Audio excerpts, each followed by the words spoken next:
In late November 1998, Chicago police cordoned off a section of the city's northwest side. Reporters and onlookers gathered on the chance that there might be a gruesome discovery. Police had received a tip that the yard behind this picket fence had been used as a burial ground 20 years earlier by John Wayne Gacy. Investigators dug it up and found nothing at all. And yet the attention lavished on this one bad lead was a fitting postscript to the life of a man who fooled the world while he killed at least 33 people. Gacy, I'm sure, from wherever he is right now, was laughing hilariously at the people digging, or he's laughing today that they didn't dig in the right place to find something that he's left. In the Chicago winter of 1942, John and Marion Gacy awaited the birth of their second child. The young couple already had a daughter, but John longed for a son to carry on the family name. On March 17th, he got his wish when Marion gave birth to a boy. They named him John Wayne, after Marion's favorite movie star. The Gacy children, including a third child, Karen, born 2 years later, grew up in this modest bungalow in a blue-collar neighborhood. Their father, the son of Polish immigrants and a World War I veteran, worked as a machinist building control panels for utility companies. He was the breadwinner, so that's what I think he thought his respective duties were, to bring home and provide for us a home and food, but he wasn't the nurturer. Gacy Sr. was an uncompromising man who demanded obedience from his children, especially his only son. He expected Johnny to be like the other boys who played stickball, climbed trees, and fished. The father was an avid fisherman and tried to teach his son the sport, but the boy had no interest. Instead, Johnny would much rather cook with his sisters or garden with his mother. When he wanted to work on flower beds that he put in around the house, it was like, the sissy thing to do. And Dad was very vocal about that. John wanted his father to know, Dad, I love you. I am your son. But please, let me be Johnny Gacy. The father would often ridicule Johnny in front of his sisters and other children in the neighborhood. It's just a constant stream of, you wimp. You're not going to be anything. You can't do this. What are you, one of the girls? Taunts from a father toward a son can be devastating. While Johnny's father was rigid and emotionally distant, the boy developed a special bond with his mother. Mom was confident. You could go to Mom and tell her a lot of things that you couldn't talk to Dad about. And I think my dad felt threatened by that, felt like they were keeping secrets from him. Marion was a homemaker, but her husband acted as if he ran the household. The couple argued frequently about everything, from chores to child rearing. She tried so hard to keep the family together, knowing that her husband drank, and when he drank, he went into rages, and he usually turned on John. After his shift on the assembly line, Johnny's father would escape to the basement, where he would drink brandy before supper. Marion and the children would wait at the dinner table in fear and silence until he climbed the stairs drunk. If the children misbehaved, he would spank them with a razor strap. We actually learned how to toughen up against it. And John especially, he would not cry. He would not cry. And sometimes I think that made Dad angry. Johnny not only felt alienated at home, he longed to be accepted by his classmates. But a congenital heart condition prevented him from playing with the other kids. I was wrestling around with some older kids, and I passed out, and I remained unconscious for about 10 or 15 minutes. We went to the doctor, and they said I had an enlarged bottleneck heart. So I was more or less like a sickly kid. Gacy's father expressed no sympathy for his son and saw the heart condition as one more failure. He pressured the boy to do well in school. Johnny disappointed his father even more when he fell behind in his studies because he was at home sick so often. In 1954, when he was 12, Johnny made his first real attempt at fitting in with the other boys when he joined the Boy Scouts. He earned merit badges in wilderness survival and campfire cooking. But despite his sense of belonging and achievement, Johnny knew he was different from the rest of the troop. The only other person who recognized this was his best friend, Barry Bushelli. One afternoon, while playing in his bedroom, Johnny shared a secret with his friend. Johnny had his mother's silk panties and bra sitting in a bag in this closet. I was astounded. I said, Johnny, what are you doing with those things?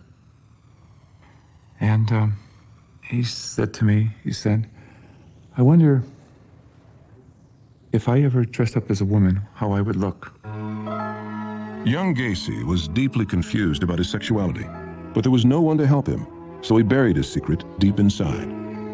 By the time he entered high school, the young man had learned to hide his confusion. John dated several girls and attended school dances with them, but neither his grades nor his health improved. In 1960, while attending Prosser Vocational High School, John was learning the printing trade. He had several fainting spells in shop class. His teachers agreed that he would never be able to work with machinery. John dropped out. He had disappointed his father yet again. I couldn't get along with my father. I mean, he was just overbearing. I was dumb and stupid, never would amount to anything, and so I just took off and said, to hell with it. In 1964, when John was 22, he accepted a job as a shoe salesman in Springfield, Illinois, the state capital, about 200 miles south of Chicago. On his own and free from his father's resentment, John was determined to make a name for himself. His mother, Marion, and sister, Karen, both thought a little independence was exactly what he needed.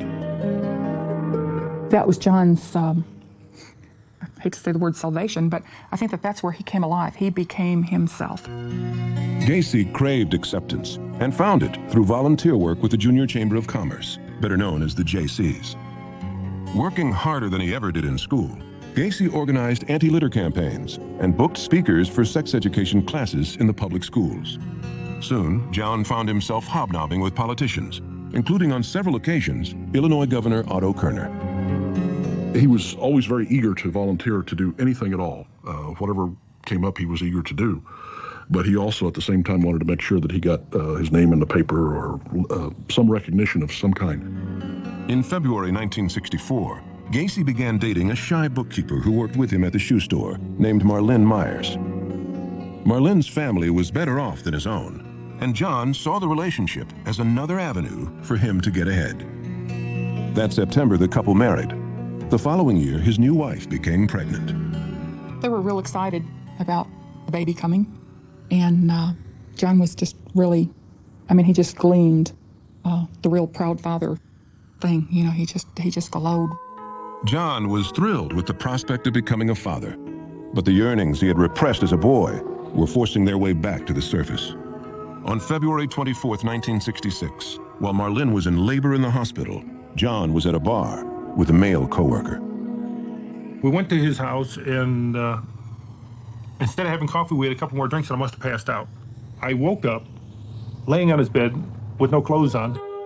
Gacy had oral sex with the man, and the next morning felt both exhilarated and ashamed. He pretended nothing had happened.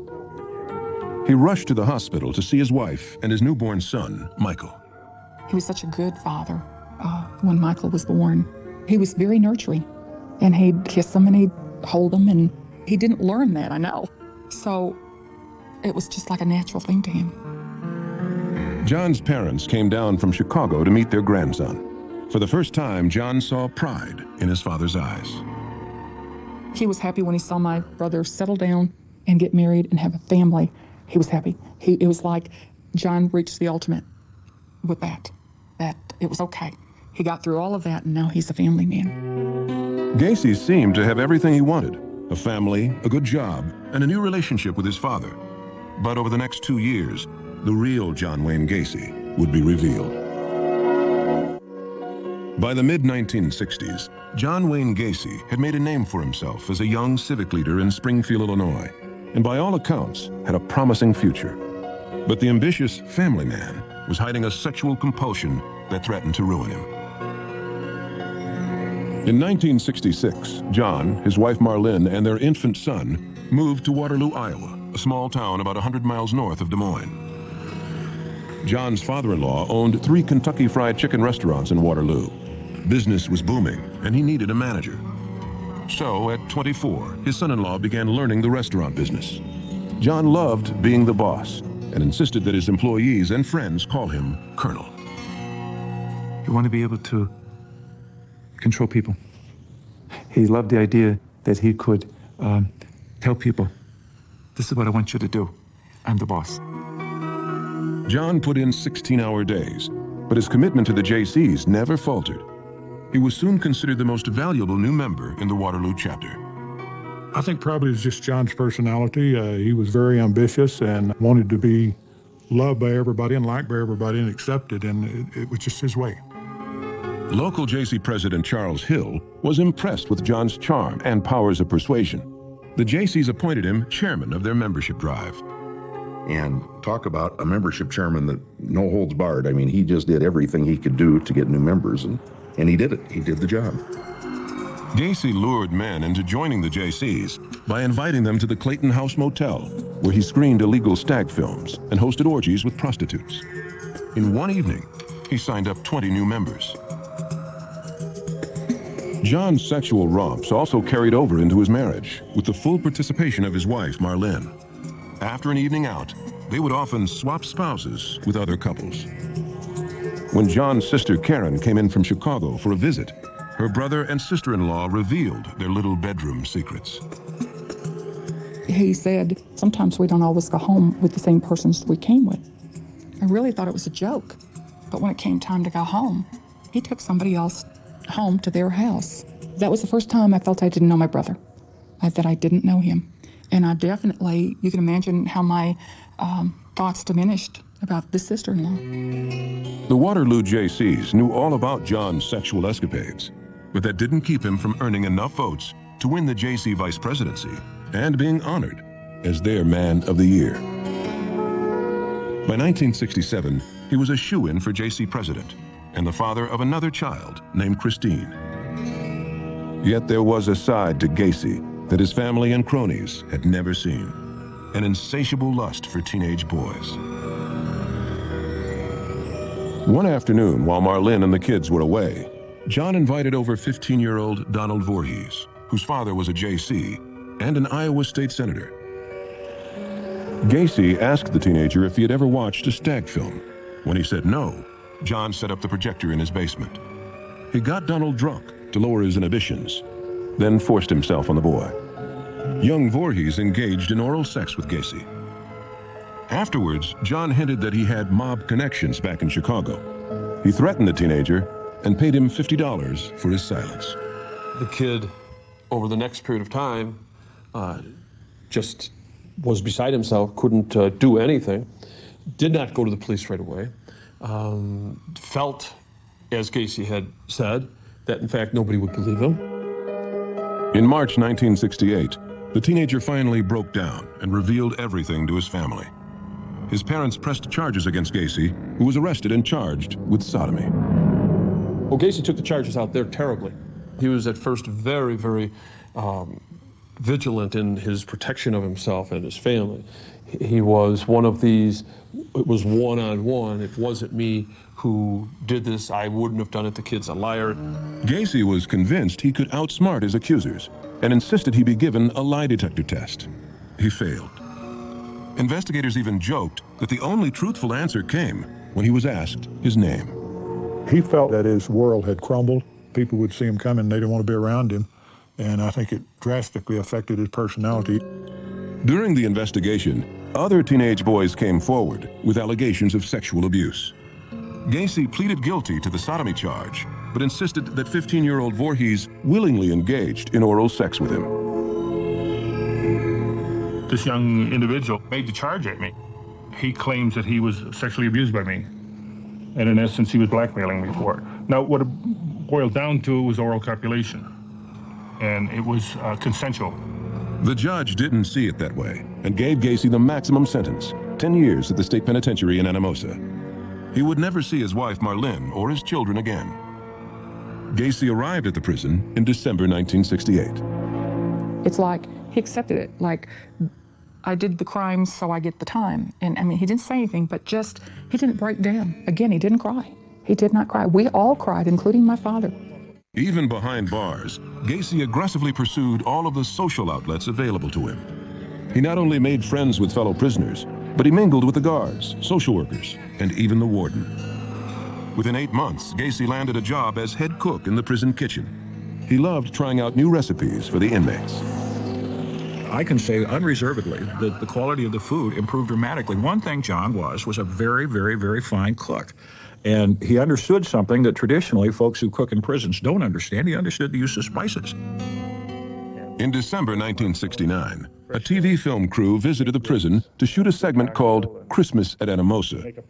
In this rare footage, the head cook spoke with pride about the meal he was preparing for his fellow inmates. The men, with the exception of the turkey, which they get a generous proportion of, and the pumpkin pie that will be served, are allowed to take as much as they want to eat.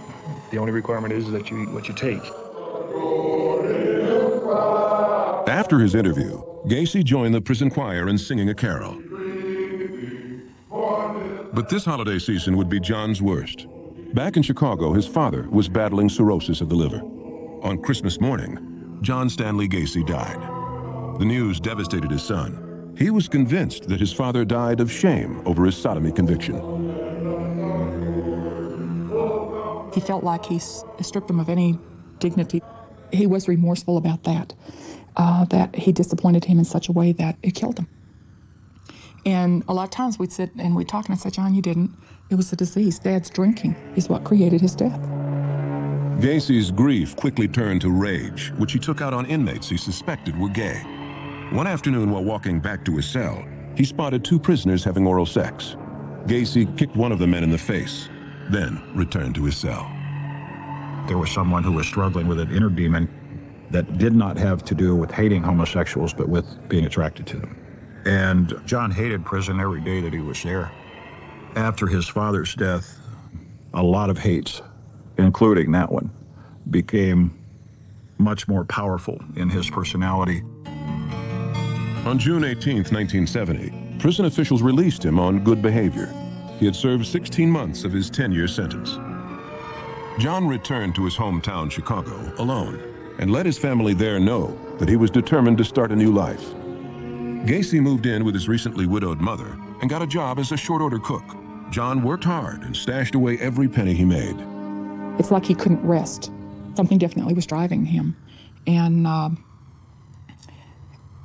his temperament was different. It's almost as if he had a little plan of action. He was going to be successful. By June 1971, Gacy had saved enough money to start his own contracting company. He called it PDM, for painting, decorating, and maintenance. The following year, John and his mother bought this ranch house in Norwood Park on the outskirts of Chicago. By now, he had a steady girlfriend named Carol Hoff, who was recently divorced and on welfare. Gacy had known her since high school. John confided in Carol about his bisexuality and his prison record. She was naturally concerned, but tolerant. She saw her boyfriend as a hardworking, caring man her children loved. From the beginning of their courtship, her two daughters, Tammy and April, called him Daddy. He loved the girls, and they loved him. There's no doubt about that. But his and Carol's relationship was that of a friendship as well as their love for one another. Yet Carol's affection was not enough for Gacy. He could no longer control his hidden attraction to teenage boys. Something deep inside of him was about to snap. On January 2nd, 1972, Gacy picked up 16-year-old Tim McCoy at the Greyhound bus station. John offered to show the boy the sights, then lured him back to his house, where they engaged in sex. When they were done, Gacy grabbed a kitchen knife and plunged it into the teenager's chest. Then he buried the body in the crawl space under his house. It was impulsive. He really hadn't planned on killing him. But I think that once he did make that move, it gave him the ultimate power trip. Gacy was able to act as if nothing had happened. 7 months later, he and Carol were married. She and her daughters moved in with John. His mother moved out to give the newlyweds privacy. Soon after the wedding, John's relationship with his wife began to deteriorate. He still longed for sex with young men, wherever and whenever he could find it. On the night of July 31st, 1975, Gacy had the house to himself and invited over one of his young employees. 16-year-old John Butkovich had worked for Gacy for nearly a year. First, on the pretext of doing a magic trick, he coaxed the boy into slipping on a pair of handcuffs. And he says, "What's a trick to this? I can't get these things off." And at that time, Gacy went in his pocket and grabbed the key to the handcuffs and says, "The trick is, you have to have the key." Then, with his victim gagged by his own underwear, the sexual torture began. Afterwards, Gacy looped a rope around the teenager's neck, then slid a stick between the knots. It's in a tourniquet, so it cut off the air. So if you're going to kill somebody, you just put it on their neck and twist it 3 times or 4 times or whatever till the person stops moving. He removed the handcuffs and disposed of the body. Now Gacy had killed twice. His psychiatrists would come to believe that the motive could be traced to his abusive childhood. There began to be a confusion between feeling better about himself in the sense of empowering himself to overcome this childhood sense of failure and his sexual desires and needs. He liked handcuffs. He liked to hurt people. But he did it more in the sense of wanting to experiment to see how somebody would react. Gacy's double life had taken shape. Family, friends, and business associates had no idea who the real John Wayne Gacy was. Not only was he a prosperous entrepreneur by day, but even entertained children in hospitals. He would dress up as a clown he called Pogo. When I got into clown makeup, I regressed into childhood. It was fun being a clown because you could be yourself or just let yourself go and act a fool. Gacy even dabbled in Cook County politics and was named a Democratic precinct captain. He would help people. He would do favors for people.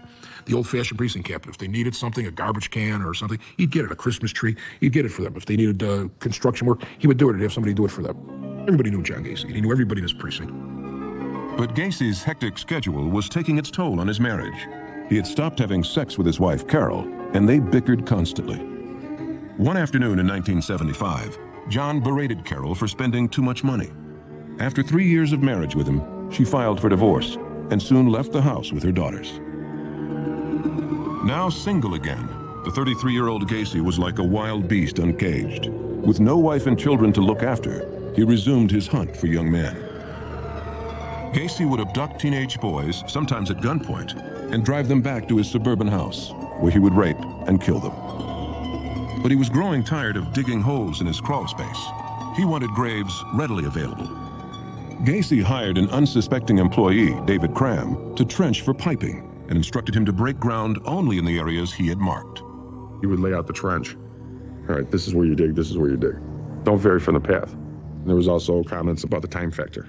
He'd come down, see how I was doing. How's it going? Are we done yet? You done being down there? Cram also rented the spare bedroom in his boss's house.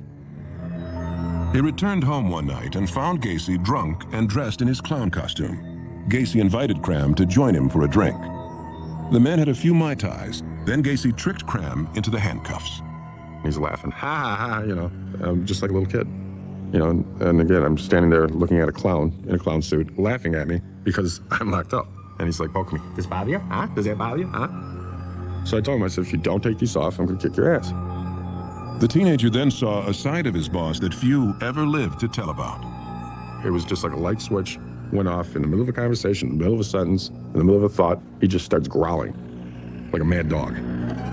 Gacy lunged at Cram and swung him around the room, shouting, "I'm going to rape you."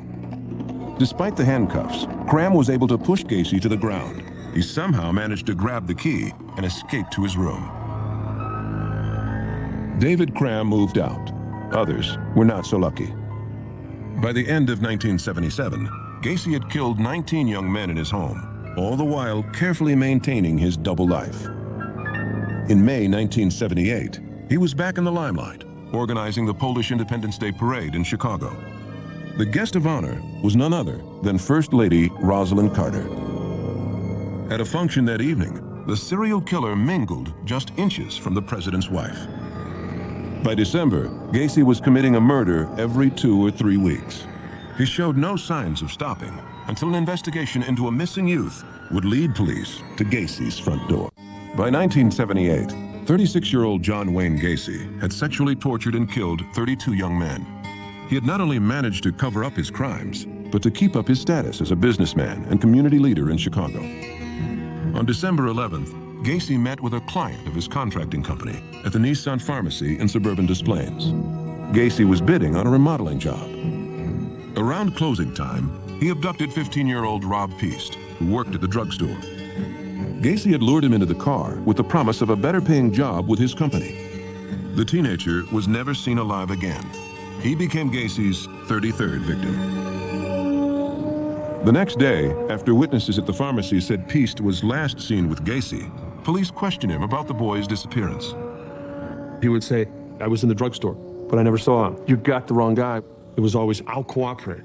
He had gotten away with so much before that he thought he was so smooth that he'd get away with this one just as easily. This time, Gacy couldn't talk his way out of trouble. Police didn't buy his story and got a warrant to search his house. While they found nothing they could tie to Piest, they did discover numerous personal items belonging to other missing teenagers. Gacy was now a murder suspect, but without the bodies, little could be done. Gacy was placed under 24-hour surveillance. If he was nervous about the police presence, he was putting up a good front. The first night of the stakeout, Gacy picked up the officer's dinner tab. My partner and I had to continuously remind each other that he's a suspect for murder. I mean, he was a very likable guy, and he never really intimidated you. He wasn't the kind of guy that you'd be afraid of, but he was a hustler. Gacy even had the surveillance team over to his house for a fish dinner. When one of the officers smelled a foul odor coming from the air vents, investigators were all but convinced that the crawl space below had become Gacy's makeshift burial ground. We weren't giving up, and he could not lose the evidence. He was sitting on the evidence, and he knew we were seeking a second search warrant, so John was cornered. Gacy realized the truth about his serial killings would soon be exposed. Out of desperation, he met with his attorney for an all-night confession. And then he looked at me and said, I've been the judge, jury, and executioner of many, many people. Now I want to be my own judge, jury, and executioner. I don't want you to interfere. I'm going to tell you everything from the beginning. I kept telling him it was unbelievable, and that's why he offered to show me the crawl space. He was going to prove to me that he committed the murders, and I don't want any part of that. Amirante didn't need to see it, because within hours, investigators were on their way. They had their second search warrant. When they descended into the crawl space, it didn't take long for them to dig up a human bone. On December 21st, 1978, John Wayne Gacy was arrested for murder. At the police station, Gacy seemed to take the news well and even joked with police while they were booking him. When investigators asked where he was born, Gacy looked up and proclaimed that he was, quote, born in a state of confusion. The mugshot captured Gacy laughing at his own wit. Gacy also told police that he was not responsible for his brutal acts because he was suffering from a multiple personality disorder. He knew we were going to get the rest of the bodies, and he knew we had human bones, and he knew we weren't going to stop. So now as he's backtailing, he's saying, all right, I'm nuts. Gacy's home in suburban Chicago was besieged by a fleet of officers and evidence technicians. Captured on this rare police video, the excavation of the crawl space was carried out with the precision of an archaeological dig. Piece by piece, officers lifted the remains of Gacy's victims through the floorboards and carried them out the front door. It was then that John Wayne Gacy was introduced to the world as the worst serial killer in American history. Yet Gacy seemed more concerned with the police rummaging through his home than with his criminal notoriety. He wanted to make sure his bar that had like 20-some cases of old Milwaukee sitting around it, that he made sure that nothing was done there and that we didn't dirty his floors. Those who thought they knew him best, his own family, realized they had no idea who John Gacy was. I went into first a denial stage, and then I went into anger. And I told him how much I just hated everything that he had brought upon us. And I saw in my mother, I saw something die in her. There was never that light again. There was never that twinkle in her eye from that day forth. It was like someone put the light out and she got rejected because of her love. And she said to me, I'm a mother. I love him. How can I stop loving him? 33 bodies were found in all. Now, John Gacy's fate for committing these hideous crimes would be determined in a Chicago courtroom. In February 1980, 37-year-old John Wayne Gacy went on trial in Chicago for the murders of 33 young men and boys. His case attracted widespread attention as people struggled to understand how anyone could be responsible for so many appalling crimes. Hoping to save Gacy's life, his attorneys entered a plea of not guilty by reason of insanity. John did not appear worried about being considered a crazed serial killer. Instead, he was afraid the public might think he was homosexual, a charge he denied. I would definitely not be homosexual. I have nothing against what they do, and I don't deny that I've engaged in sex with males, but that I'm bisexual. Gacy was no textbook criminal. Even the psychiatric experts who testified at his trial were baffled by his complex personality. He fit absolutely nowhere. No known diagnostic categories. Part of it is because we don't know what these serial murderers are. We know what they do, but we don't know what they are. The jury was not interested in figuring out who John Gacy was. On March 13, 1980, Gacy was found guilty and sentenced to death. Afterwards, he consoled his defense team and then asked to speak with his prosecutors. He congratulated them for doing a great job. He said they did what they had to do, and he respected what they did, and they did a great job, and he actually congratulated them on getting the death penalty. The serial killer was sent to death row at the Menard Correctional Center in southern Illinois. He quickly cashed in on his criminal celebrity by becoming an artist. Gacy's artwork won praise from those who appreciated the macabre image of a killer clown. In 1988, John exploited his notoriety by proclaiming his innocence. He wrote and published a book he titled A Question of Doubt. In it, he passed himself off as the 34th victim and claimed that all the bodies discovered beneath his home were planted there by his employees. The idea that I'm a homosexual thrill killer, that I strolled down the streets and stalked young boys and slaughtered them. Hell, if you could see my schedule, my work schedule, you know damn well that I was never out there. One person who kept on believing Gacy was his mother, Marion. Then after a series of strokes, she lost all memory of her son and his crimes. She died in 1989. 5 years later, on May 10th, 1994, Gacy's execution date arrived. He was to die by lethal injection at the Stateville Prison in Joliet, just south of Chicago. His sister Karen was there for the final hours. I was losing a brother. I was losing someone that I loved. Of course, there was great sadness to have to part and say a final goodbye, to know that this person's not dying because they're sick. They're dying because someone's going to murder them. Hundreds gathered outside the prison walls to celebrate Gacy's execution. Supporters of the death penalty believed that if anyone should be executed, it was John Gacy. The revelers waited for the countdown. We had all leaned over, and I said, John, have you made your peace with God? And he said, I have. And he said, I love you. That was the very last thing. He said, I love you.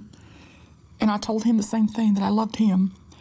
And I guess that's when it all came to a head, that this was it. At 12:40 a.m., John closed his eyes and took a deep breath before the doctor injected the needle.